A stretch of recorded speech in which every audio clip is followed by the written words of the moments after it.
Hello everyone, नमस्ते अनि स्वागत छ हजुरहरूलाई हिमालय किचनमा। आज म हजुरहरूको लागि लिएर आएको छु फेरि एकदमै मिठो अर्को रेसिपी, एकदमै सजिलो बनाउन पनि।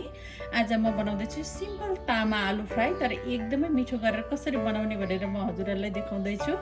यसको लागि मैले यहाँ 1 ठुलो चम्चा तेललाई कराईमा तताउन राखेको छु। अब मैले यसमा पुराएँ आधा सानो चम्चा जिरा, 1/4 चम्चा ज्वानो। यो ज्वानो चाहिँ एकदमै राख्नुपर्छ, यसरी तामा आलु फ्राई बनाउँदा यसले एकदमै मिठो बनाउँछ। हजुरहरूले अलिकति धेरै मात्रामा पनि लिन सक्नुहुन्छ र यसमा मेथी पनि फुराउन सक्नुहुन्छ यदि आफूलाई मनपर्छ भने। र मैले यसमा प्राय एउटा खुर्सानी,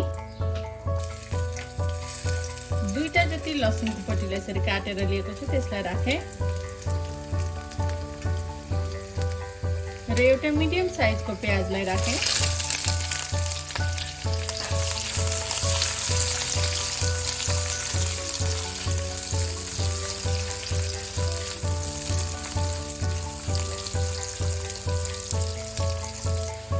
र यति बेला मैले यसमा राखेँ आधा सानो चम्चा बेसार,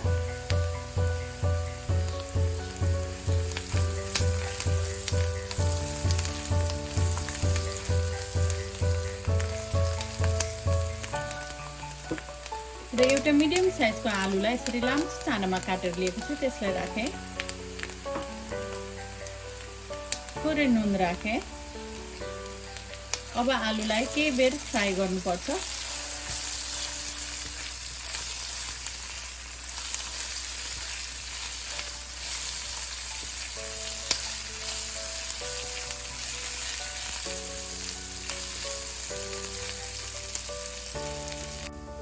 ल अब मैले यहाँ लिएको छु तामा, कलिलो तामालाई लिएको छु मैले, 250 ग्राम जति छ, त्यसलाई राखेँ।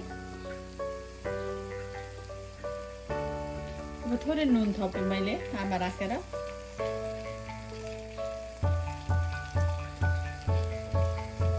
र 1 सानो चम्चा जिरा र धनियाँको पाउडरलाई राखेँ।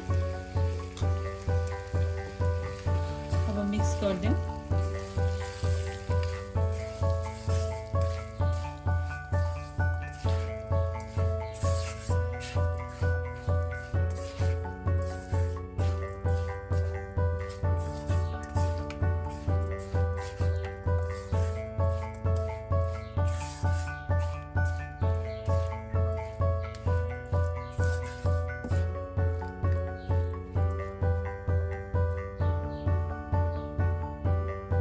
अब यसलाई छोपेर 2-3 मिनेट जति पकाउनु पर्छ।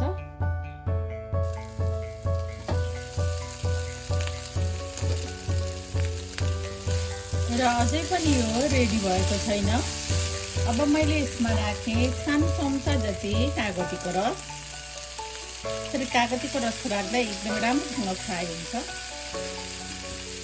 अब यसलाई मिक्स गरेर यसरी चलाउँदै मिडियम टु हाइटमा केही बेर यसलाई हुर्कै पकाउनुपर्छ।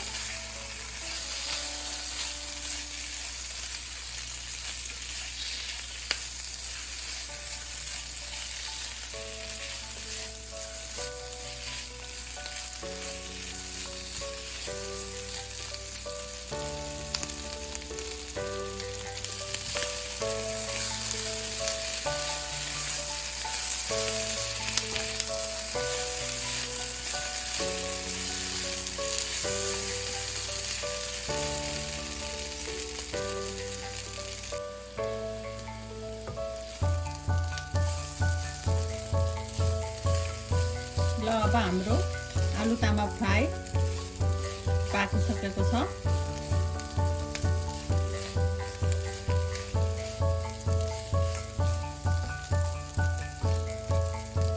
एकदमै मिठो तामा र आलु फ्राई यसरी बनेर रेडी भएको छ खानको लागि। एकदमै मिठो बनेको छ, एकदमै छिटो र एकदमै सजिलै तयार हुन्छ यो।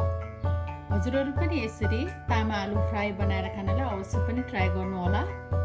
हस् त यो मिठो तामा आलु फ्राई आएको रेसिपी हजुरहरूलाई राम्रो लाग्यो भने हाम्रो भिडियोलाई लाइक कमेन्ट सेयर गरिदिनु होला। यस्तै रेसिपीहरूको लागि हाम्रो च्यानललाई सब्स्क्राइब पनि गरिदिनु होला। सब्स्क्राइब गरिसकेपछि नजिकै रहेको नोटिफिकेसन बेललाई पनि अवश्य पनि क्लिक गरिदिनु होला। फेरि पनि यस्तै मिठो परिकार